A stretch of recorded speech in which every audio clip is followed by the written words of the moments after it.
So hello everybody. Can you all hear me?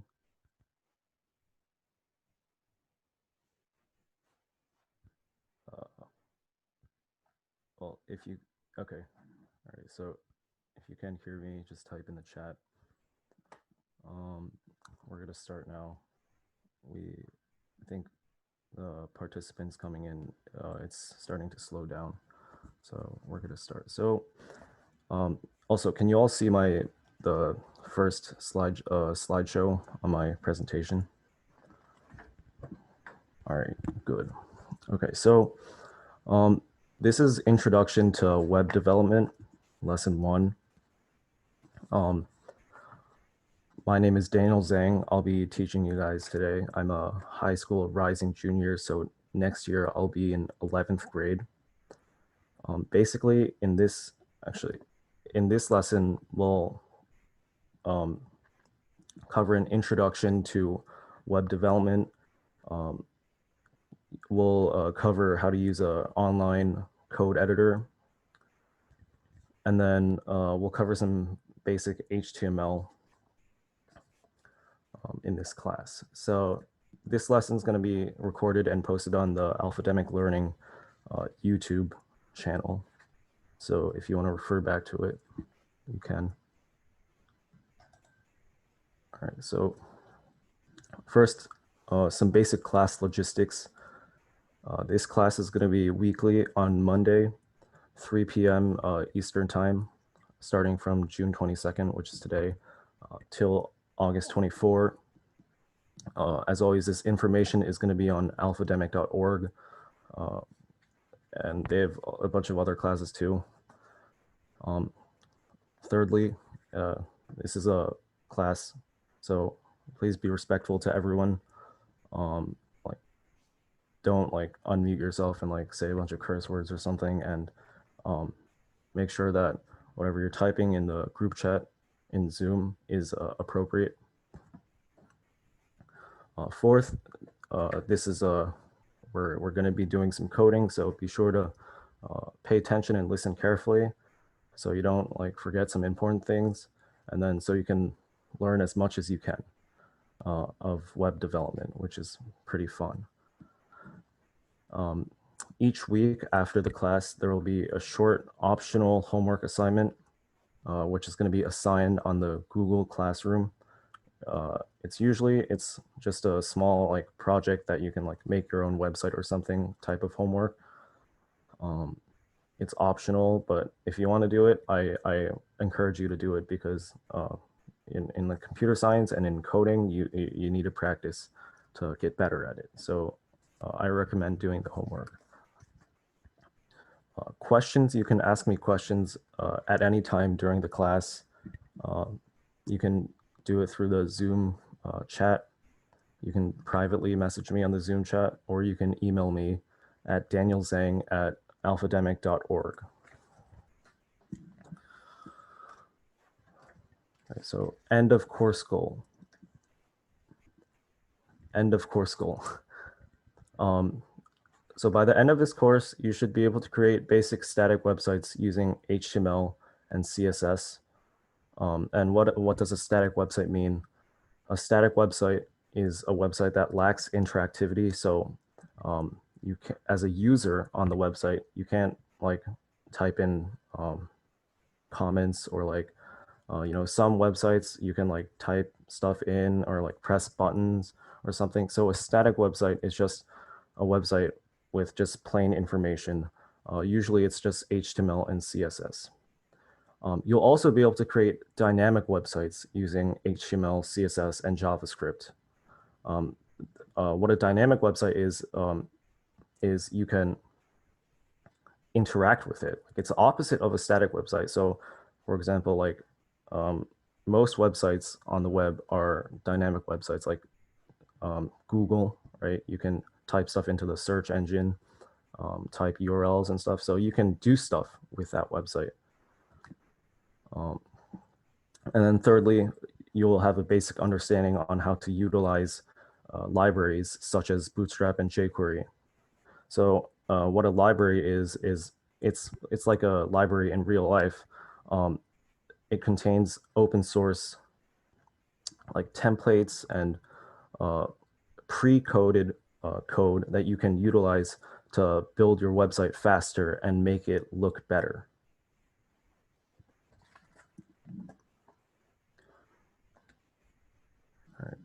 All right. After today's lesson, you should know what the difference between HTML, CSS, and JavaScript is. You should know the basic structure of HTML, and then how to add different types of text to a web page using HTML. You should know what an attribute is, and then finally, you should know how to add images and hyperlinks to a web page that you created.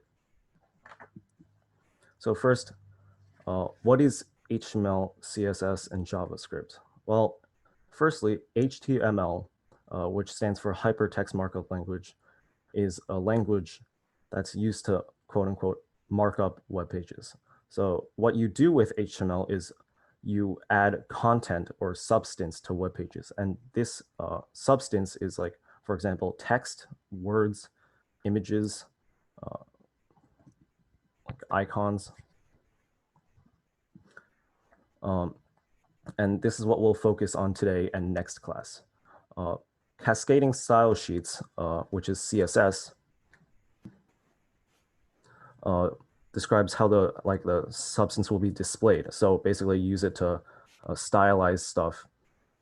Like for example, if you wanted to change the background color of a website, or if you wanted to make the words like a different color or resize images, basically you can use it to make your website look better and less bland. Finally, JavaScript is a programming language which we'll use in the end to add interactivity and functionality. So what I mean by that is, for example, if you have a form where you can, like, for example, type your email in and you press the submit button, you can use JavaScript to store that email that was just submitted in that form into a database, so you can have a database of emails. Just some questions here. Somebody asked, okay, so first somebody asked if I'll share this presentation with us. Yes, I'll share this presentation after each lesson. Secondly, somebody asked if Wix.com is doing HTML for you. We're not going to be using Wix or Weebly or other website builders. This class is solely on focusing on creating websites from scratch. You know, it's convenient to use Weebly and Wix, and professionals might use them, or like might use other website builders that are certainly more efficient. But before that, you have to have a basic understanding of HTML, CSS, and JavaScript, which is what we're going to focus on throughout this course. Somebody else asked if we can go over this slide again slower. Okay, so I'll repeat what I said. So first, so HTML, CSS, and JavaScript are the three core web development languages. So we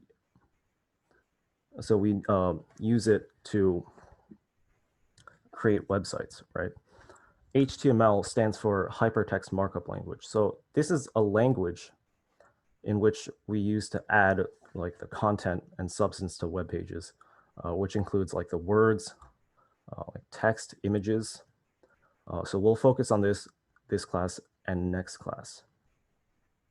Second, cascading style sheets, or CSS, will describe how the substance or the text, the images, whatever, will be displayed. So you can use it to stylize or make your text, images, whatever, look better.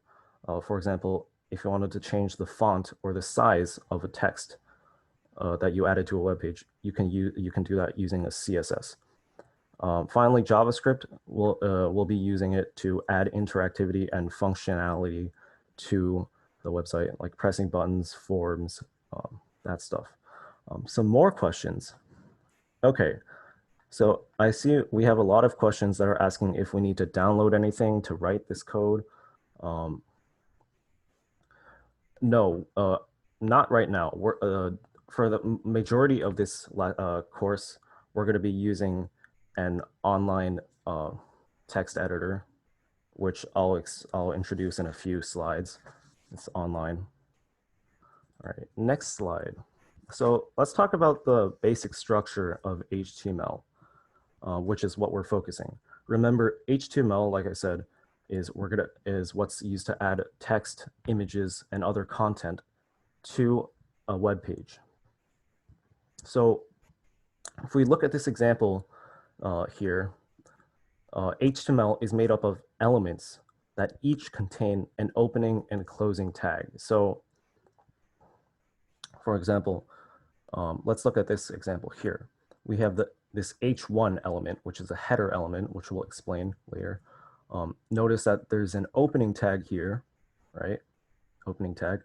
And then there's a closing tag here. And in between the opening and closing tag is the content that you want displayed on the web page. So that translates to this is a main heading here on the web page, right? Another example, let's see, here we have a P element here, paragraph element. Notice also there's an opening and there's a closing tag. And in between it is the content that's displayed on the web page. So in HTML, basically, the elements are layered inside of each other. So notice how on the outside, oh, that thing's covering it, but on the outside we have this body element here, which there's a closing body tag right there. And inside of it is this other code, right? So yeah, some more questions. Would a website made from scratch be better than a Google site? Unfortunately, no. We can't make a website that's better than like professional websites like Google and stuff, because those are large corporations that have millions of dollars of funding and thousands of professional web developers working on the website. So don't expect to like make like the next Google or something. But you can certainly make some other creative projects just by yourself using HTML, CSS, and JavaScript. All right. How do you code things like Zoom? Zoom is a software, it's like a application, right? You wouldn't use like web development apps like HTML, CSS, or JavaScript when you're coding Zoom. You would use other programming languages like Java, Python, C, but we're not going to cover that right now. Okay, so what is the language we're going to be doing? So we're going to be doing HTML, CSS, and JavaScript. Today, we're only going to cover HTML. Okay, anatomy of a tag. So we're going to, like I said, elements have opening, a closing tag, and the content is in between it. So HTML tags are enclosed by these arrows.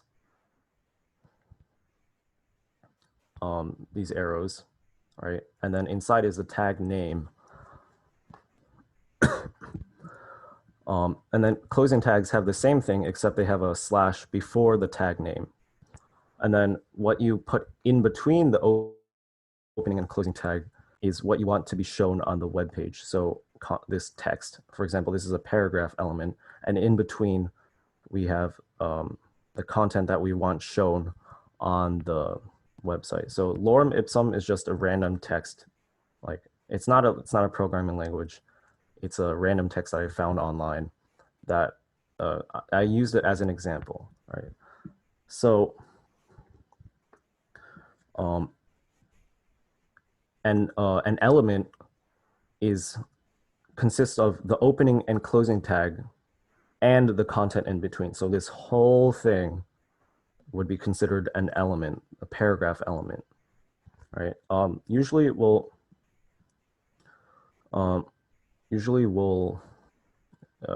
I'll use element and tag interchangeably because they're pretty similar, but just you should know the difference. An element the word element describes the whole thing, including the opening and closing tag and the content in between, versus a tag is just a part of the element. Somebody asked, why are they in different colors, and does the color automatically change, or do we have to change the color in order for it to be valid? You'll see when we get to start coding, the color doesn't matter. I just made it so it looks better. On code editors, usually the color of different tags will change like automatically. It doesn't matter. So, okay, it's time to get to the web editor and we'll start coding. So we're going to be using a web editor called Repl.it.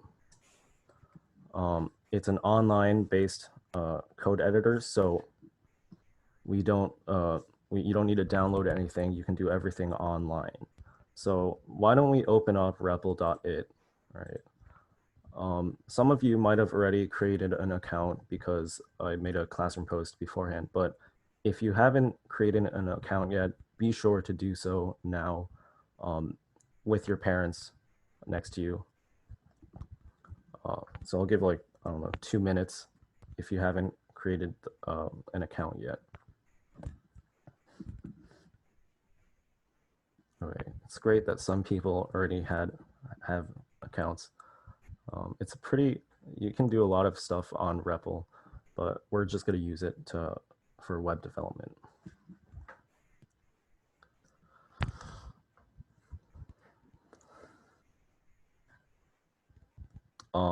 Any more questions so far while we're waiting for people to create accounts?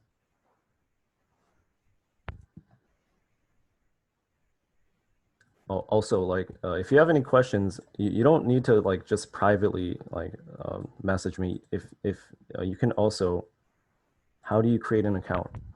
Okay, so let me log out of my account first. So if you go to Repl.it, no .com or anything, it's just .it, right? You should come to this website, this page. Basically, to sign up and create an account, you click the sign up button in the middle, right? And then you create a username, you enter your email, and you create a password, and then you sign up. After you click the sign up button, you'll be directed to a page. Like a short survey page is like, what level of coder are you? You just say like beginner or something. And also make sure to verify your email. They should send a verification email to the email that you've inputted in here. If you already have an account, let's go back. You can click login up here, and then just log in as usual.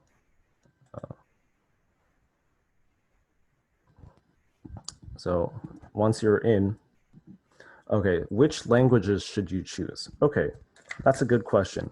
So once we're just HTML, CSS, JS, but once we're into this page, we press new REPL, right? So create like a new REPL, and then we just choose HTML, CSS, and JS here. JS stands for JavaScript. And then it'll give you like an automatic random name for the website. I'll just, in fact, since I like dogs, I'll just say save dogs now. That's going to be the website name that I created. And then just press create. All right.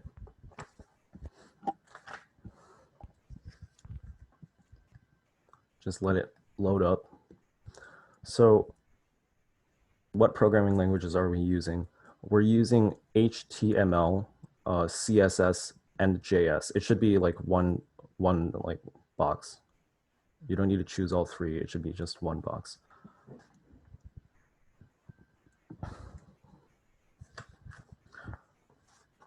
Okay, I think most people are probably in by now. I don't see it. Try scrolling down in the selection. Okay, let me go back since some people are having trouble with finding the language. Somebody else asked if we're gonna make a search engine. No, that's way too complicated. Um, yeah, the website's public, um, unless you upgraded your account, which costs money. But I mean, not a lot of people are going to see your website right now, at least. What should I name my website? Um, you can name it whatever you want. Somebody else asked if we're just going to do HTML. For this class and next class, we're just going to focus on HTML. But after that, we're going to do CSS and JavaScript. Okay. Wait, I thought I already logged in. Come on. Where do I go after doing the survey? If you scroll up, there should be something around here where you can verify an email. Verify your email. After you verify your email, you should come to like this page here. And on the top right, you should see a plus new REPL here. All right. Should I invite people? You can invite people if you want. You don't need to. That's just for collaboration on the website. What language should our website be? HTML, CSS, and JS.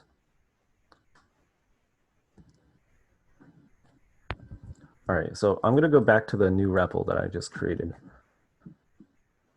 There is a 5.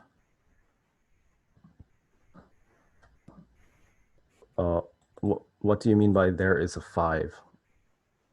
Somebody asked this question. I'm not sure what that means. Okay, you know what? Let's just continue. Or what should I name it? What are we first doing? Should I name it practice? You can name it whatever you want. This is just, you can follow along while we're doing it.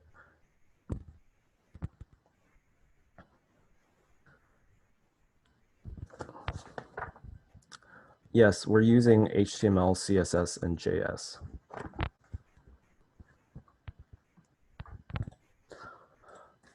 All right, since I think we're getting a lot of questions on this, I'll just type the answer to everybody in the Zoom group chat. So, yeah.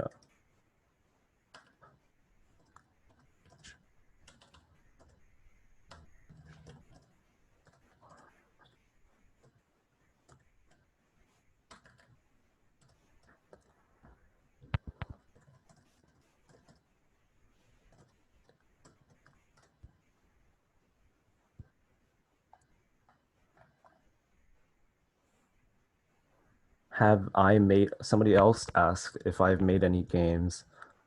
I've made a Pac-Man game before, but that's not using HTML, JavaScript, or CSS. So that's in a different language. I was using Java, which is different from JavaScript. So if you want to learn how to make games, I think there's other courses out there. Maybe they might teach you how to make games in the Java course from Alphademic Learning. We're not going to make a game in this course, unfortunately. Okay. What's my username? You don't need to invite me. I don't even know what my own username is. It might be at Dan Zeng, but yeah. So okay. So I think most people are probably in. So let's have a mini tour of this interface. On the left side, you see this is a file management system. So since everything is stored online, you don't need to download anything. You can upload files onto here. It's kind of like Google Drive. If any of you guys use Google Drive, you can have these files here. Notice right now we're just editing the index.html file right here. If we click on the script.js file, there's nothing in it because we haven't added anything. That's the JavaScript file. And then here we have the style.css file, which also there's nothing in it because we haven't added anything in it yet. So today we're just going to be working with index.html. You'll notice that Repl.it actually, whenever you create an HTML, CSS, JS file, it'll actually give you all this stuff already in the HTML file.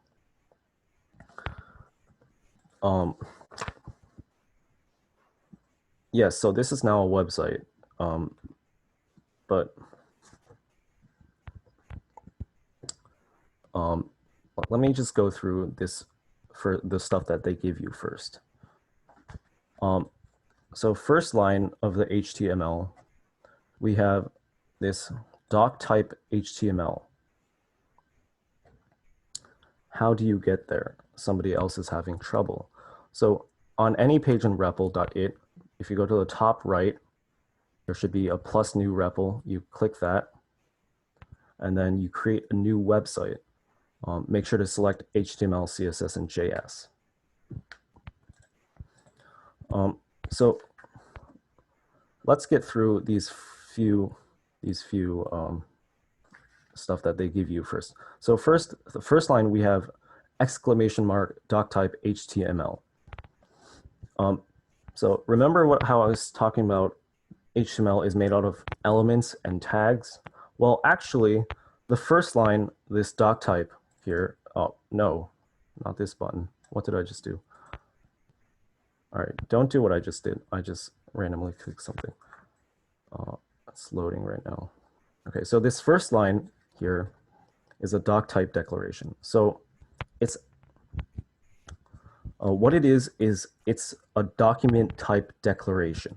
So it isn't an element of HTML, but what it does is it tells the web browser when they open this website, and a web browser is like Chrome, Firefox, Microsoft Explorer. Right now I'm using Firefox. So it tells the web browser what type of document this is. And so basically, if you do exclamation mark doc type HTML, it's telling the web browser that this is an HTML5 document. HTML5 is the most common version of HTML. So it's basically telling the web browser how to read the code so that it'll display the website correctly. Notice this line is case sensitive. So what does that mean? That means that this has to be in all caps, while this has to be in lowercase letters. In reality, you can skip this line. You don't need to type it, but it's good practice to type it.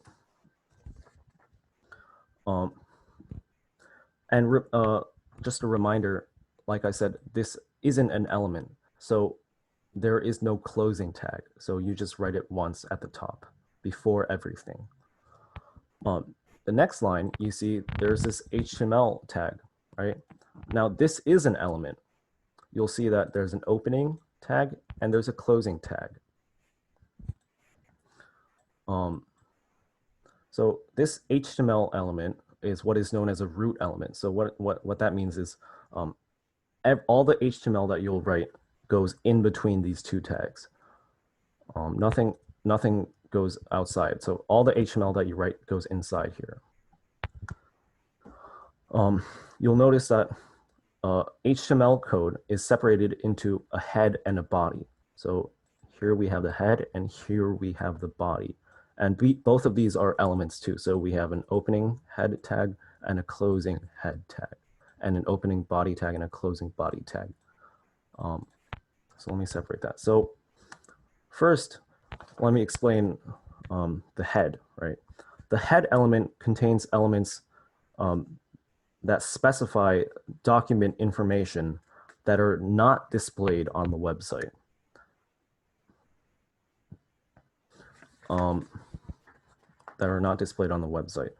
So it provides the web browser extra information about this web page that you won't see when you go onto the website. So first,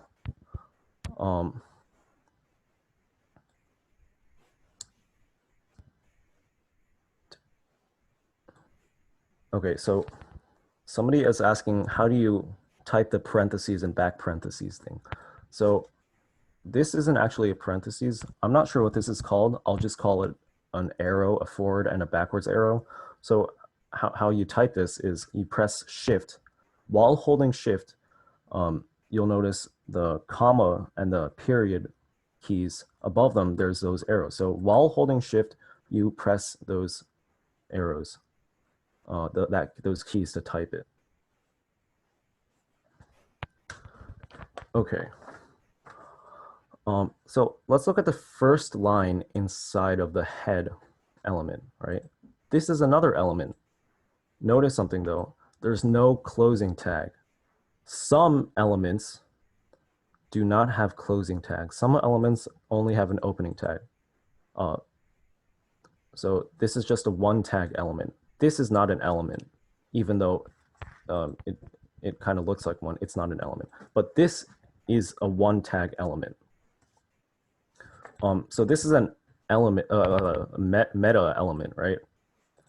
And we'll go in. We'll not explain what this stuff means yet this class. We'll explain it next class.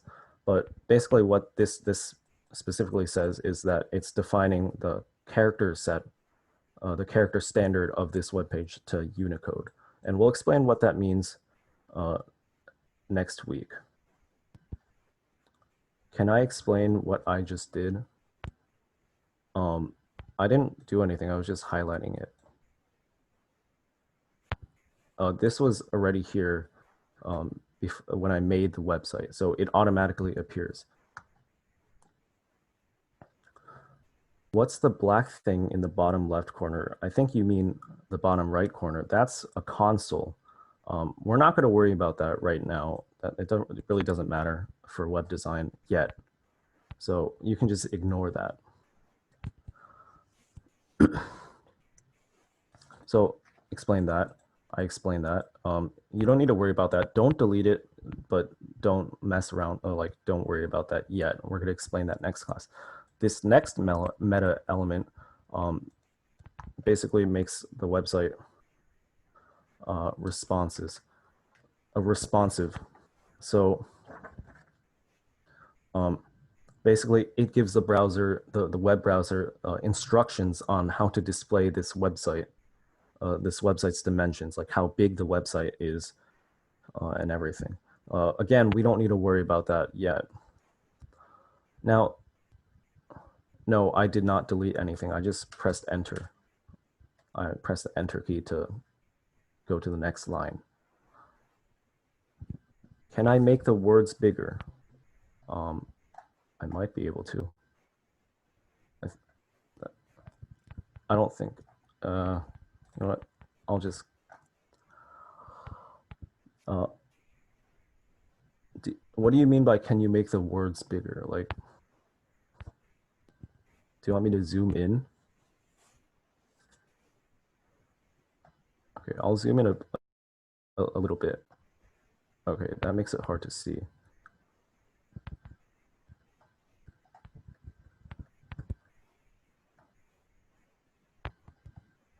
There we go. Okay, so I've zoomed in a little bit. Now let's go to this next line. So this is the title element, right? Notice this one has an opening and a closing tag. So you'll wonder, like, what does a title do in the head tag? So basically, the title element is a mandatory element that you must include in the head tag. And what it does is it displays the text that'll appear in the tab of this website. So for example, there's nothing in this website now, but it's still a website. So if we go to the right here, there's this square with an arrow going out of it. If we click that, we can open up this website in a new tab, right? So let's edit whatever is inside the title right now. Since my theme is saving dogs, let's say it's a animal shelter, or let's call it Daniel's Animal Shelter. All right.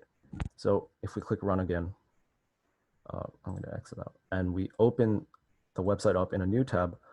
If you look at the tab name, look, its name is Daniel's Animal Shelter. So the title element basically, it gives the website a name and a title, which will be displayed on here, on the tab name. This element, and notice again, there's no closing tag. but basically what this does is it links this HTML document to the CSS file. You don't need to like worry about that yet. We're going to cover that in a few classes when we cover HTML. And then here's the closing tag of head. Somebody asked, how do I open the website in a new tab? So if you go to the right here, you can click this button here, this square button here. And then if you click that, it'll open the website in a new tab. And right now there's nothing inside of it because we haven't put anything inside of it yet, but there will be stuff inside of it once we start putting stuff inside of it. Yes, it's blank right now because we haven't added anything.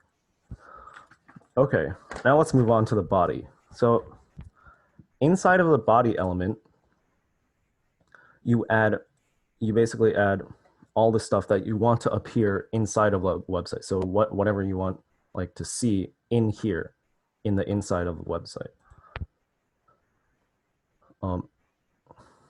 Wait, can you all see my mouse like moving around here? Okay, if you can see the mouse, that's good. How do you undo something? I think one thing you can do is Control Z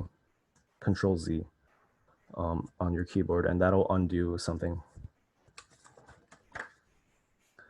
So here, the first line inside of the body, this script element, basically what that does is it links the HTML document to the JavaScript file, which also we're not going to worry about today because we're not talking about JavaScript today. So just leave that be. How do you open the website in a new tab? Okay. Like I said, if you go to the right here, so to the right here, there's this box thingy with an arrow pointing outside of it. So if you click that one time, it'll open the website in a new tab. Yeah, okay. Now that I've explained some of the basic stuff here, let's go back to the slides. Okay. So the first type of HTML text that I want to explain is headings or header. Basically, they're used as section headers. So if you want to like write something like Daniel's Animal Shelter at the top of the website for viewers to see, you can use these headings. Basically, the elements go from H1 to H6, H1 being the largest displayed and H6 being the smallest. And they're all bolded text. So generally speaking, you want to add the most important header as an H1 element and the least important as an H6. Basically, headers they allow you to organize your website by like different headings and subheaders. So let's write that in an example here. So let's add a title to this website, not that title, like a displayed title. So we're going to do H1 since it's the first and most important header of the website. Since the name is Daniel's Animal Shelter, let's just put that, Daniel's Animal Shelter. And then remember the closing tag. And then if we click run, you'll see, oh, there's a big header. There's a big header text here. And it says what I type it. And if I change that, if I delete something like shelter and I run it again, and you'll notice that it deletes that. So shelter. Somebody asked, how do I make the font bigger or change the color to it? That's something that you have to do in CSS, which we're going to cover in two lessons. The thing about coding is like you have to type everything yourself. You can't like click a button and then change the color. So It's like you have to learn everything before you can do it. So it's kind of hard and frustrating when you're starting, but it's something that you have to do. Somebody else asked, are these lessons every day? No, they're every week on Mondays at 3 p.m. Eastern time. Okay, let's move on. Not that. How to get those arrow thingies? Okay. If you look at your keyboard, there's a shift button, right? Press down the shift button with one hand, hold down the shift button, and then click on either the comma or the period keys on the keyboard in order to type that. Somebody asked, in Khan Academy, it said that you put the script tag at the end of the body tag. Does the order really matter? It will matter, but right now it doesn't matter because we're only doing HTML. When we start doing JavaScript, I'll explain like why it matters and stuff. Somebody else asked, where do you add the H1, H2, H3, H4? So those are tag names. Oh, those are tag names. So let's say I wanted to have a smaller header that was H2, right? Let's call it Daniel's Animal Shelter. And then that's the tag name, right? You add that in the tag. And then if you click run, it'll update the website. What is the domain? This is the domain. It's kind of complicated. It's a free website, so they put a sub domain there. Where do you put the element? That's a good question. You put all of the elements that you want to appear inside the web page inside of the body element. So this H1 element you would put inside of this body element, inside the opening and closing tags of this body element. How did I get the spaces? I don't understand that question. Could you elaborate more? If you're talking about like how do I go to the next line, you just click enter to go to the next line. Otherwise, you just click the space bar to get spaces. Okay, let's go back to the slides. So the next thing I'm going to talk about is paragraphs. So how do you add normal text? We saw in the website here that this is like bolded and it's giant text. How do you add normal size text? You do that by using the paragraph element. So the paragraph element, it's just using the P as a tag name. And remember, there's a closing tag. So you add whatever you want shown on the website in between the opening and closing tags. So I'm going to get rid of this.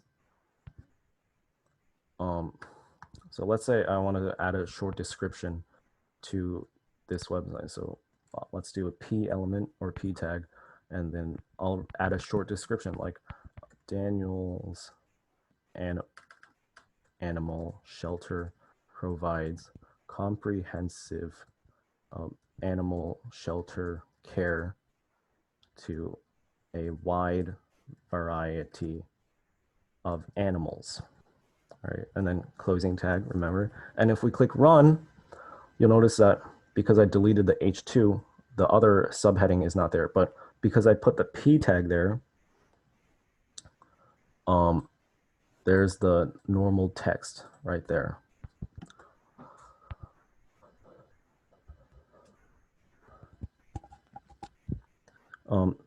Another person asked, how do you create a file in that language?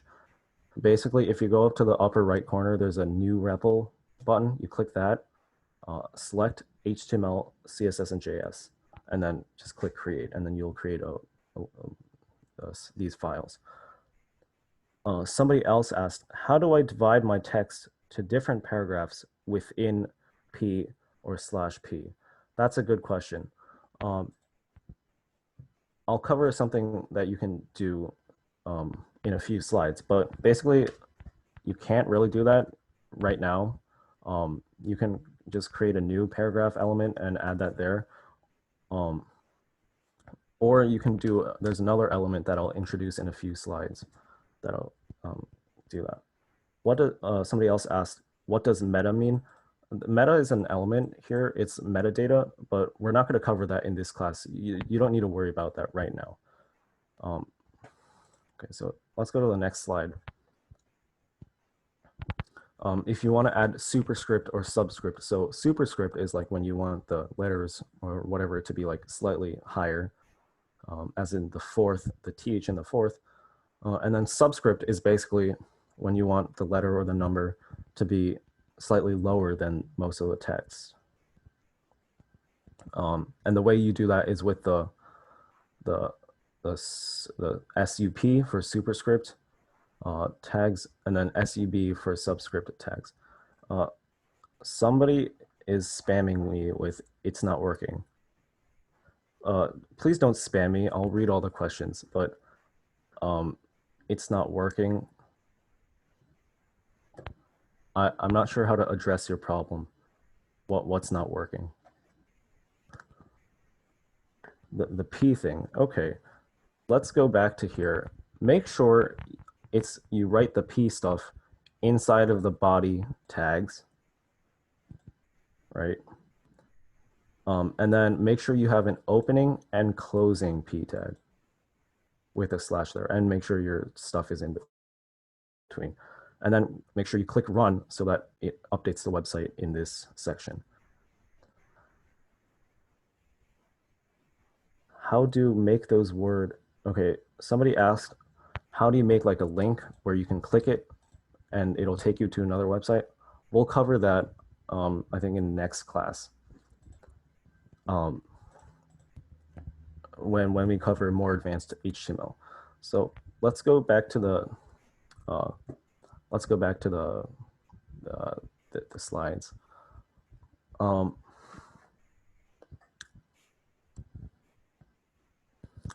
Okay, somebody asked, back to this slide, how do you change the font size back to normal after writing superscript?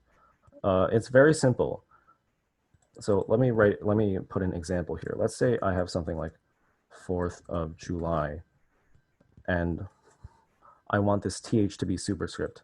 So I just put soup here, the soup tag, and then a closing soup tag to mark that we only want the th to be superscript. And then if we run, we'll notice that the th is like that. In order to get rid of the superscript, if we want it to go back to normal, it's very simple. We just delete the opening and closing tags. And then it'll go back to normal. Oh, I forgot a space here. Right.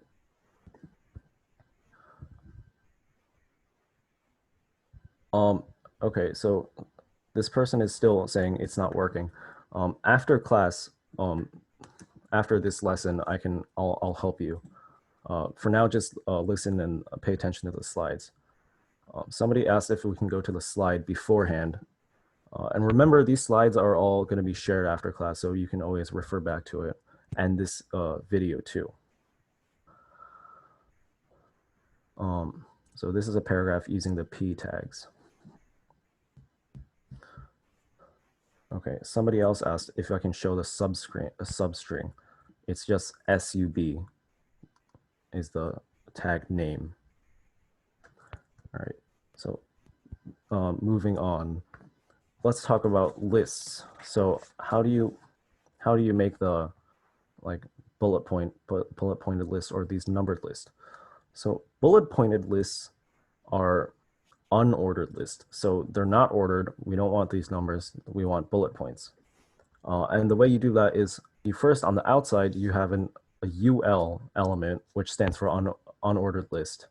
And inside you have these elements that are basically what you want to list using li element. So if we have an example here, let's say we want to list on the website what types of animals the animal shelter houses. So what the? So we're going to delete that.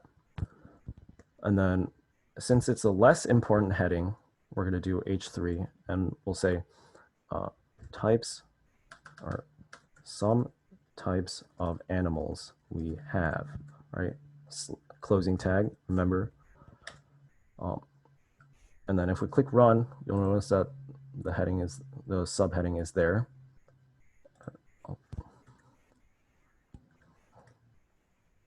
And then let's have an unordered list because we wanted a bullet point list.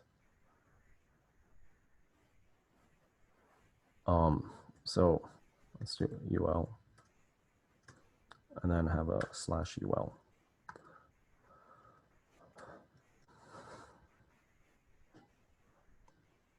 And then remember the LI elements inside basically what the bullet points say, right? Let's say dogs, right? And then the next bullet point, let's say cats /li, again, closing tag. And then let's say the third animal, birds li. And if we click run again, you'll notice that there's the bullet points right there, and it lists those.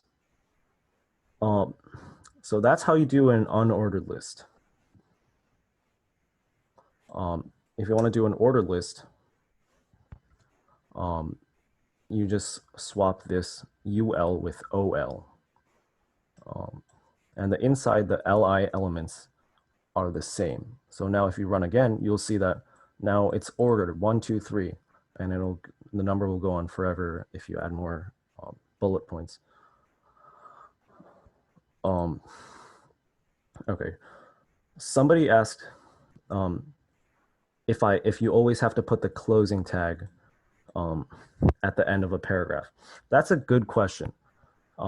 If you don't put the closing tag, it's fine, but the problem is that if you have stuff after it, it'll result in some errors. So like, okay, if you have like elements afterwards with closing tags and opening tags, it'll still show the same thing, but generally speaking, you want to have a closing tag. And actually, if you're talking about plain text, you don't even need to have opening or closing tags in here. So let's say if we delete this whole thing, right? And if we just type some random stuff here without any tags, right? And we click run, it'll show that.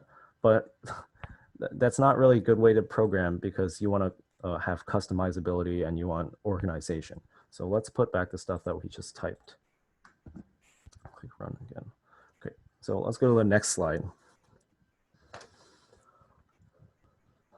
Now I want to talk about a concept called white space collapsing.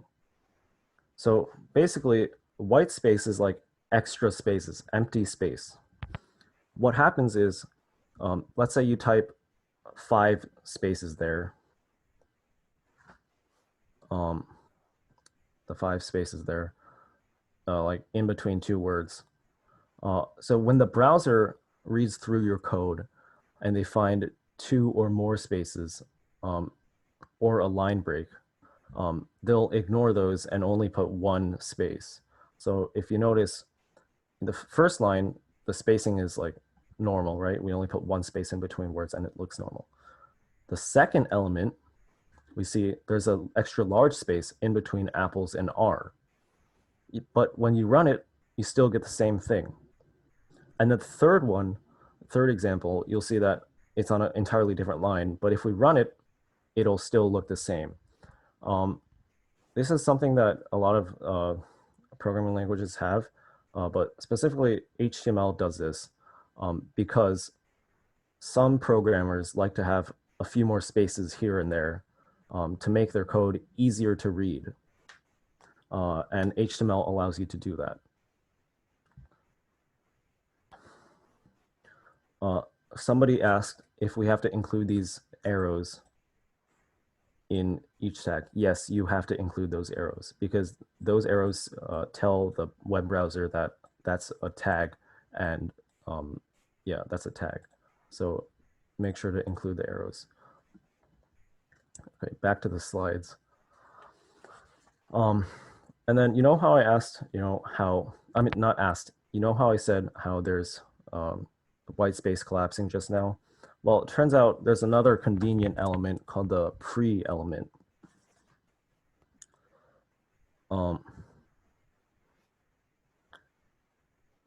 So basically, if you have pre-formatted text or content that you want to put, and you don't want white space collapsing to happen, then you can use the pre element. So let's type an example here, right? And pre is like the pre element is by itself. You don't need to include it in any other elements. Or I forgot the slash pre, right? So let's say I like apples, right? And then I press enter, or 2 enters, and then I say I like oranges, right? And then the next line, I say I like ... and then I put a lot of spaces, and I say bananas. Oh.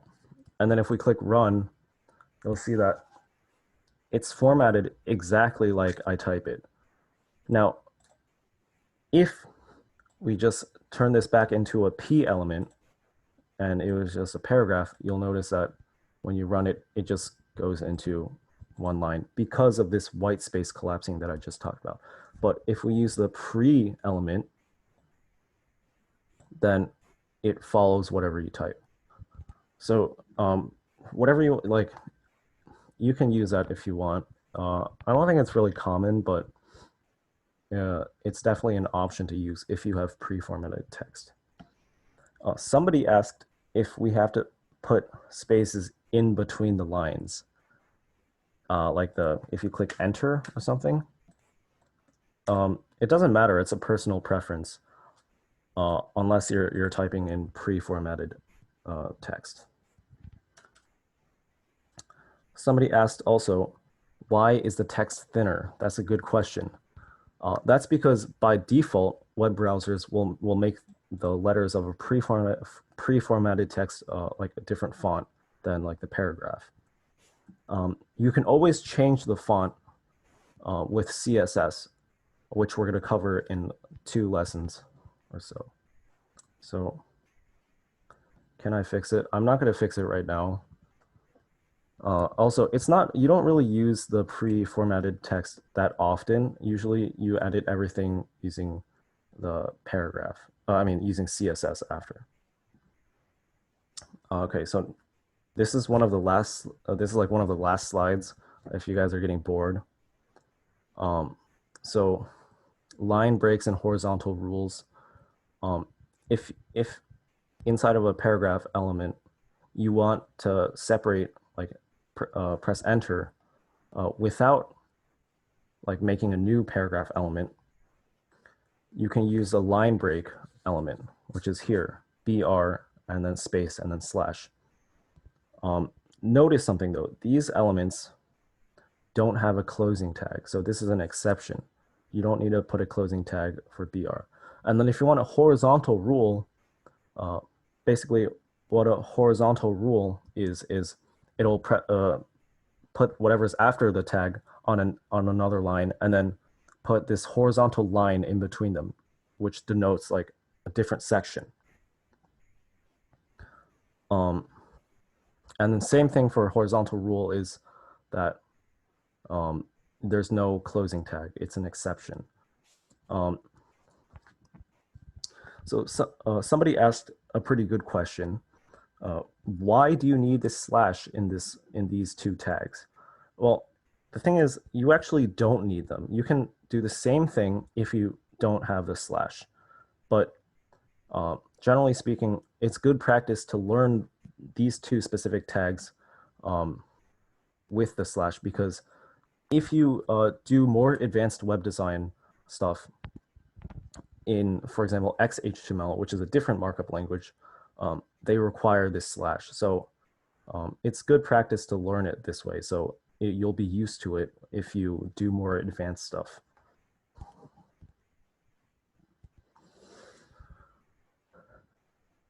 Okay, let's move on. This one, how do you make the text bold or italicized, or if you want to underline it? Well, if you want to do bold, you just enclose whatever word you want bold in the B element, which notice it does have a closing tag, right? Italics, you use the I tag, right? And then underline, you use the U tag, and all three of these have closing tags. So let's write an example here. And by the way, you can bold, italicize, or underline any type of text. So headers and like the paragraph text, or list text, or pretext. So I'm just going to do an example with the paragraph text. Since we want to emphasize comprehensive, the word comprehensive, we're going to make this bold. /B. And if you run again, you'll notice that the word comprehensive is bold. It's so cool. So basically, you can use that to add a little bit of variation or emphasis to some words in text. Somebody asked, how do you make large headers? Well, you can just do H1, or you can edit the size in CSS, which we're going to cover in 2 classes. How do you make all of them bold, underlined, or italicized? It's very simple. You just enclose the whole thing. Oh, okay, sorry.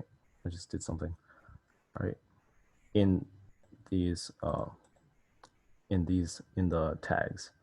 And if you click run again, you'll notice that this whole text is bold.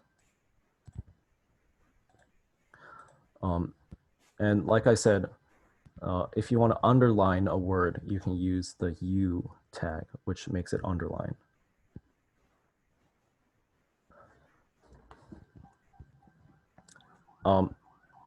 Okay. This person is asking again, how do you do all of them? Like I said, you just enclose the whole text in this B tag. In these B tags, the whole text that you want to be bolded or underlined or italicized. Just make sure that the B or I or U elements are inside of the P tags.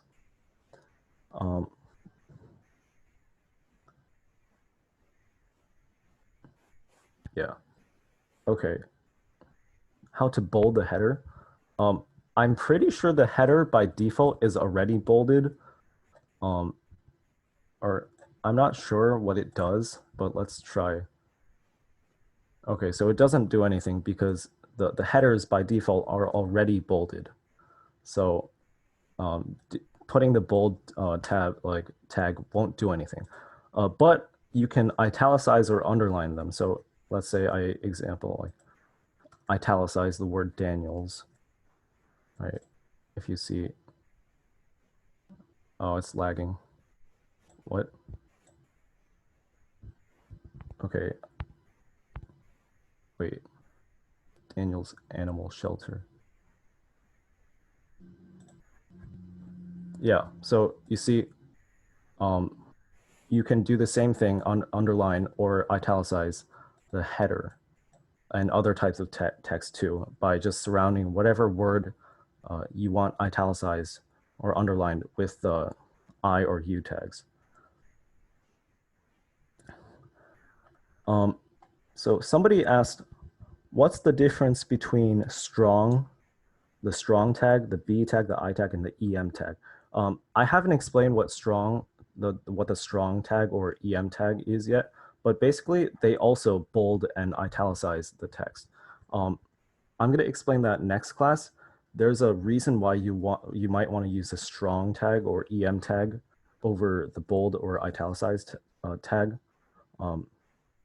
And the reason for that is a concept called semantic markup, which I'm going to explain next class because that's a little bit confusing for this class because it's very it's a little bit more advanced concept. And then this is the final thing, HTML comments. So if you want to add comments to your code, which will not be shown in the website, you can use this syntax where you have the left arrow and then you do a exclamation mark, and then you do that, the 2 dashes, and then you type whatever comment you want, and then in the end, make sure you close it with 2 dashes and then a pointing right arrow, and then that's a comment. So let's make this text. This is a comment.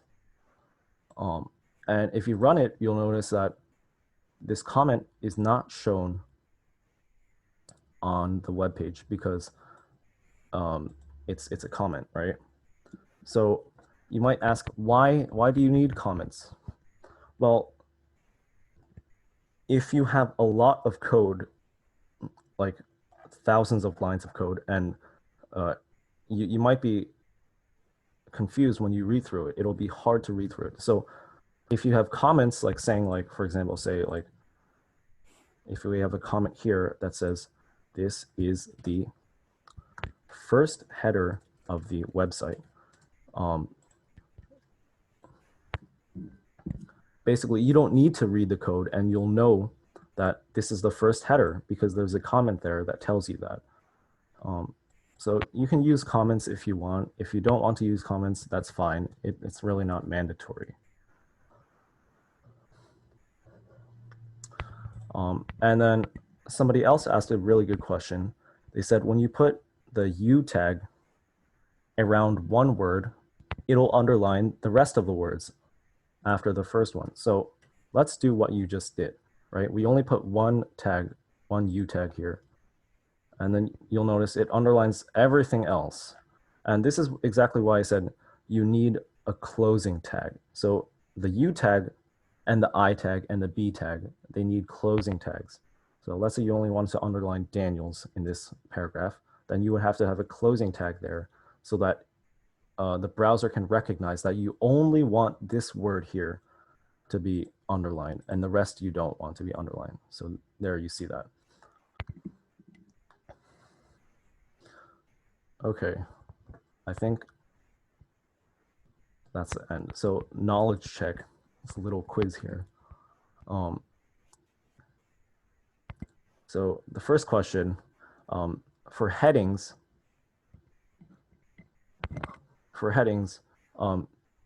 it goes from H1 to what number? All right. Okay, good. It seems like most people are correct. Headings go from H1 to H6, so there's no such thing as H10. H6 is the smallest heading. Good. So number 2, what will this code look like on a web page? This code here. You can either type the answer in the Zoom chat, or you can just think, like, tell yourself like what you think it is. Okay, it seems like the people who've privately messaged me mostly paid attention during class because they got it right. So let's put this example let's type this example. So if we have P and then we have I like apples, and then press enter, I like apples, again, press enter, I like apples. And then we close it off with a closing tag, right? So you'll notice that it's all on one line because remember when I said white space collapsing, it'll ignore these other spaces, and then it'll just put one space in between them. Now, if you did this in a pre-formatted text using the pre element, then it would show those different ones. And then this is basically the end of the class. There will be an optional homework posted very shortly in Google Classroom that it's optional. So yeah, that's the end of the first class. Anybody have any questions? So, okay, what if you did like I like apples on one line of code? I'm not sure what you mean by on one line of code. Yeah, there's no more knowledge check codes, but what do you mean by on one line of code?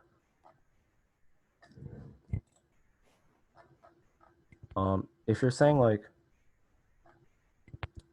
if we just apples, like on one line, it'll just print out on one line like normal. What should we do if we accidentally deleted everything? If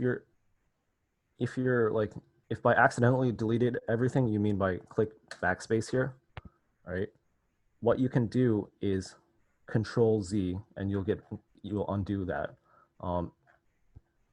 Yeah.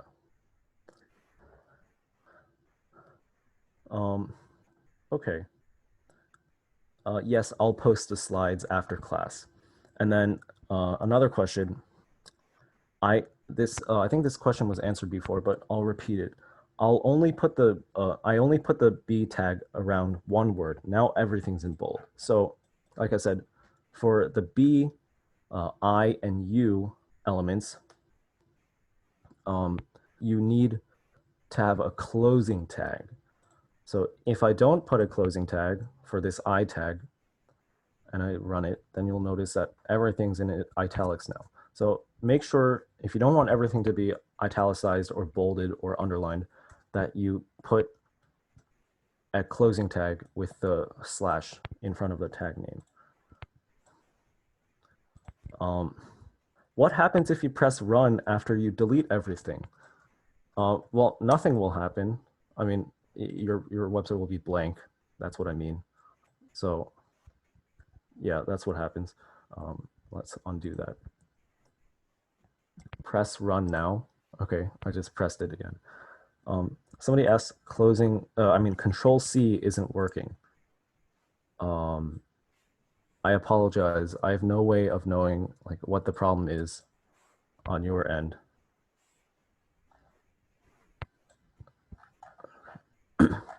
Do both tags have to be on the same line?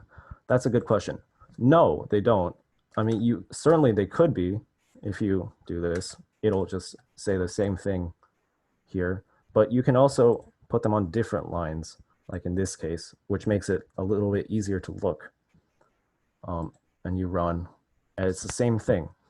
In fact, you could press like enter like 10 million times and it would still say the same thing because of white space collapsing, like I said. Okay. Somebody asked, Repl.it doesn't let you copy.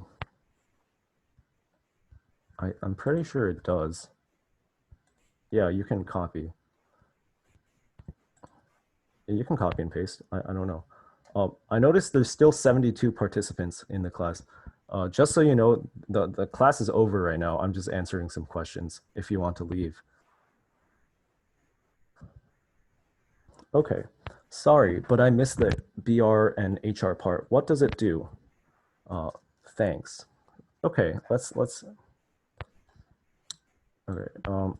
So let's use this text here as an example, right?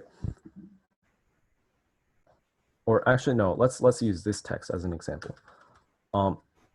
If you just click run with this text here, it'll just run like that, right? If you, what BR does, and if I go back to the slide, it'll explain it. BR is the tag for line break. So basically it puts the whatever's after that tag on a new line. So let's say BR/. And if you run that, you'll notice that everything after this tag is on a new line. What HR does is it's a horizontal rule. So everything after the HR tag is placed on the new line, and there's a horizontal line that is made before that.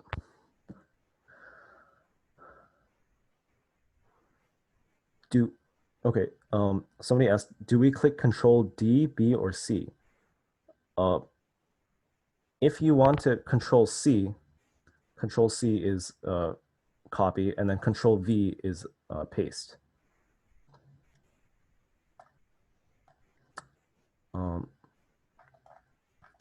What is the bold symbol again? The bold tag is just a simple B. That's the tag name, right? So if we just do B and then /B, right, it bolds it.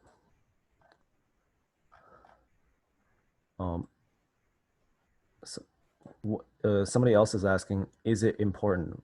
Can you elaborate on what you mean by is it important?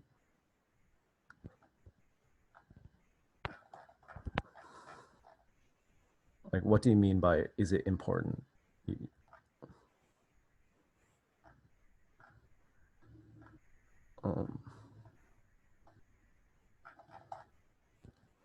Is the line break and horizontal rule important?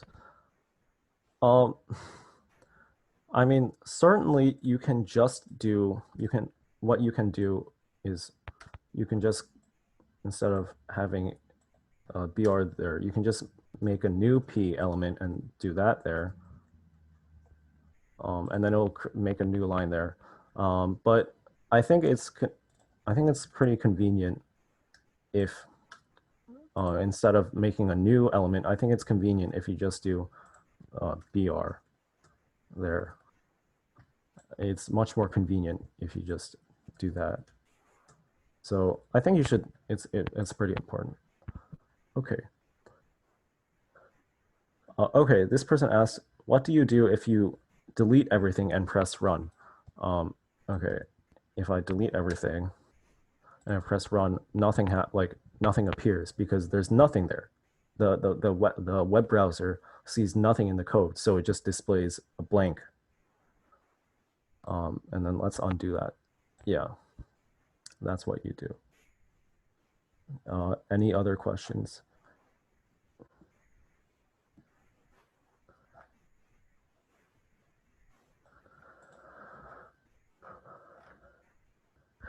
Okay, how to change font color?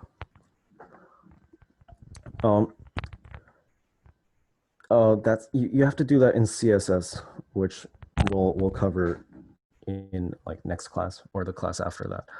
I'll send out like a syllabus, which will basically detail what we'll cover.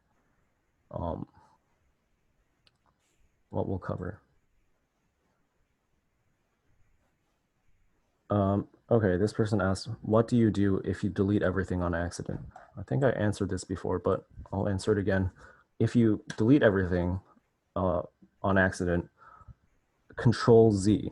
So find the Control Z and Control key and then click Z, and then it should undo, and then you should get everything back. Yeah, so Control Y.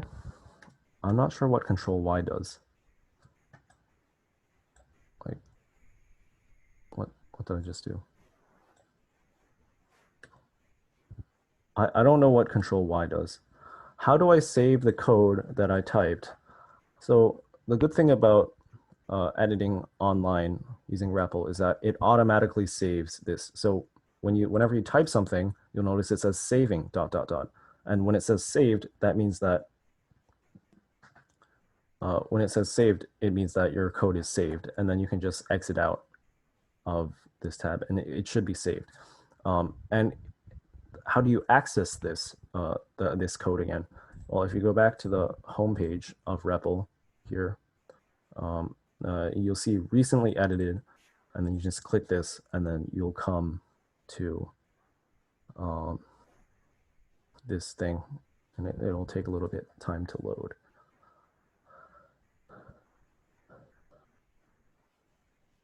Okay, it seems like there's no more questions left. If you have any more questions, feel free to email me, Daniel Zeng at alphademic.org, which is in the slides too. And then I guess that concludes this class. See you all next time.